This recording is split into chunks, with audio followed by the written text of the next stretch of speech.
ആരൊക്കെയാ ഈ ചത്തുപോയവര്? 150 വർഷങ്ങൾക്ക് മുമ്പാ. അന്ന് ഇവിടെ മൂപ്പ് ഭരിച്ചിരുന്ന പ്രതാപശാലിയായ ഒരു കാർന്നവരുണ്ടായിരുന്നു.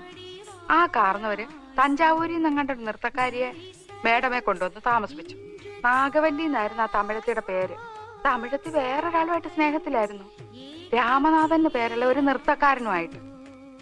എന്തായാലും ഒരിക്കലും നാഗവല്ലിയെ തിരക്കി നമ്മുടെ തെക്കിനിയുടെ തൊട്ടപ്പുറത്തുള്ള വീടാ പടിപ്പുരയ്ക്കല്. എന്തിനു പറയുന്നു, കാർന്നവരെങ്ങനെയോ ഈ രഹസ്യങ്ങളൊക്കെ അറിഞ്ഞു. അന്ന് അർദ്ധരാത്രി നാഗവല്ലിയെ കാർന്നവരെ നമ്മുടെ തെക്കിനിട്ട് വെട്ടിക്കൊന്നുകളഞ്ഞു. 8ാം ദിവസം ദുർഗാഷ്ടമി രാത്രിയില് നാഗവല്ലിയുടെ പ്രേതാത്മാവ് ഒരു രക്തയക്ഷിയായിട്ട് മാറി കാർന്നവരെ കുത്തി കൊലപ്പെടുത്താൻ വേണ്ടി അരക്കകത്ത് വരെ കയറി ചെന്നാ പറയുന്നേ. കാർന്നവരെന്തൊക്കെയോ ഭയങ്കര മന്ത്രമൊക്കെ ചൊല്ലി ഒടുവിൽ രക്ഷപ്പെട്ടു. അതീ പിന്നെ നാഗവല്ലിയുടെ പ്രേതാത്മാവ് തീരാപ്പകയോടെ ഈ തറവാട്ടിലൊക്കെ അലഞ്ഞടക്കാൻ തുടങ്ങി.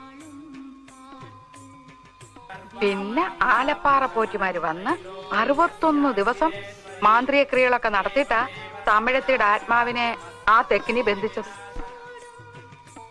ആ പഴയ കാർന്നവരും അവസാനം വിഷം കഴിച്ച് ആത്മഹത്യ ചെയ്യായിരുന്നു. ആ ആത്മാവിനെ ഈ തെക്കിനിക്കകത്ത് തന്നെയാ ബന്ധിച്ചിരിക്കുന്നത്. ഇതൊക്കെ മുത്തശ്ശിമാര് പറഞ്ഞു കേട്ട കഥകളാണേ. സത്യം എന്താണെന്ന് ആർക്കറിയാം.